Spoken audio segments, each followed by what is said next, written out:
And with me now, I have Martijn Otten. Martijn, thank you so much for joining us today and us having this conversation. I see you brought something for me. Why don't you quickly show that for me? Yeah, here you go. This is our latest model of mounting machine, but in Lego version. In a Lego version. So there we go. Now, it's been ages that I've played Lego, so I think we're going to go perhaps almost 50 years back in the past.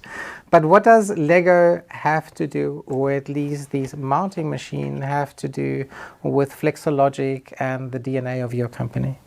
So, yeah, the Lego is of course a bit of a fun thing, but that's what we try to achieve, having a good culture in the organization, and yeah, always developing. And I would say, if you go back to the DNA, the developing part has been, I think, in our family, in the Otten family, for over 100 years. So my great grandfather, he had a workshop and developed engines and these kind of things, actually from both sides of the family. And yeah, I say it's been quite a ride, I would say, in the business. But we really try to achieve a good, let's say, culture in the organization. Very, very good. Yeah. Martijn, you've also taken over Flexologic in 2002, if my data is correct.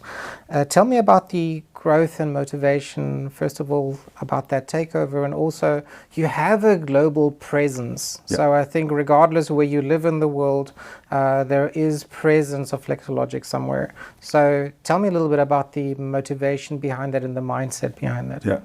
So when we took over, at least my father took over, I joined the business a little bit later. Yes. Because I was still studying at that time. And we grew up in Asia. My father was working for a printing company, so I've been coming into printing companies since I was 6, I think. Yes. And after he finished there, he took over this company. And I'm a mechanical engineer, and during my studies I was already in the workshop, assembling machines, electrical panels and so on. And then we were fairly small. We had 12 people, and now we have close to 300, I think, since then. Wow.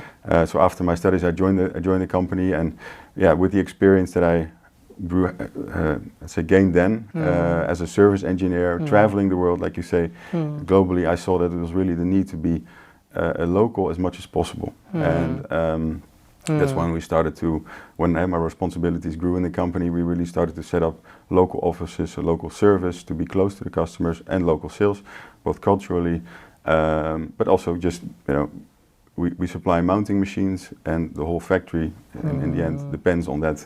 Let's say it's not a bottleneck, but it's a part of the production. So we want to be able to react fast and as much as possible in the same region and in the same language. Yeah, absolutely. Yeah. Something that I really appreciate listening to you is that you put the customer at the heart of everything that you do. How does the drupa help you perhaps to listen to the customer differently, so have a deeper sense of what the customer need is? How does the drupa support you in doing that and interacting with the customer differently? Yeah, so after our first day, which has been extremely busy already on booth, so that's great attendance so far, at least in our section. Yeah. And we have a lot of new developments. We always live up to the drupa. It's really that milestone that you set in the stake in the ground. Okay, by that time, everything has to be done. Machines have to be working. So we have, I think, we launched 3 or 4 like really brand new machines, and then the feedback of having the people on the booth, your customers from all over the world, looking at them, giving a demonstration, but also, we have quite a lot of critical customers, which we really love, and they are seeing what we've developed, and okay, what can I do this, can I do that, giving feedback, and just on the spot, and that's really great. Yeah. Very good. Yeah. An aspect that I want to highlight, which really impressed me, was that you really focus on the why. Why is the why, understanding the why, so important? It's important because essentially you can make a machine, but you really have to go back why you have to make it. How does it solve a problem for the customer? And that goes back to being the customer-central organization. Just listening, I think, to the customers, and then understanding what their needs are, and then developing further. I think that's kind of the key what drives us, and then you can make nice products, etc. And the other part is it's really about people. Yes. Yes. People in the organization, but also our relations with the other OEMs, with the customers, and I think that's really a big driver for us. Very good. Yeah. Martijn, first of all, thank you so much for being here today. Yeah. Where can people find you today?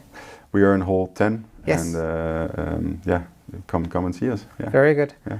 Thank you so much for your time. Really appreciate it. We wish you a successful 11 days. Thank you so much. It's good to hear that yesterday already was a stunner of a day. It was great. Yeah. So Thank you so much. Thank you. Okay.